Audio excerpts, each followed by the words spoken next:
I've got to tell you that there's moments in my life where I would give anything to not be in my body.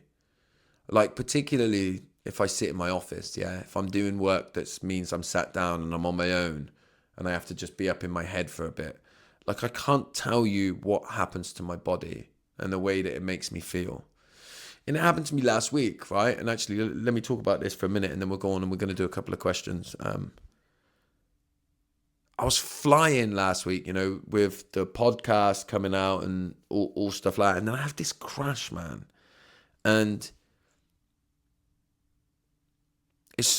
you can't understand if you don't experience it, what that crash is like for me and what I feel in my body and how I just want to run away.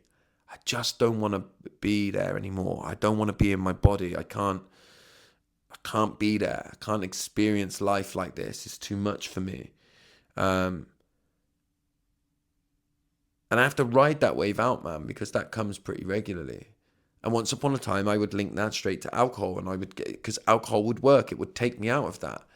And I think it's a real disservice to alcohol in the way sometimes that I see sober communities talk about it. When they're like, alcohol does nothing for you, it's nothing but a poison. I'm like, fucking hell, man. You're not drinking the same thing I was drinking because it did everything I needed it to do.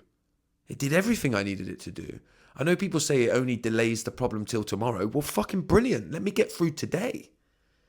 That's why I drank. Like, let me get through today. Like, oh yeah, but you're only going to have the problems but worse tomorrow. Well, fuck.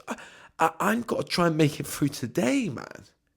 I've got to try and make it through today. And, I still struggle in my life now. I still struggle in my life today to do that, to make it through the day sometimes. And again, look, I know there's people online that will tell you if you just fucking do whatever X, Y, and Z, then it will go away. But it's not been like that for me.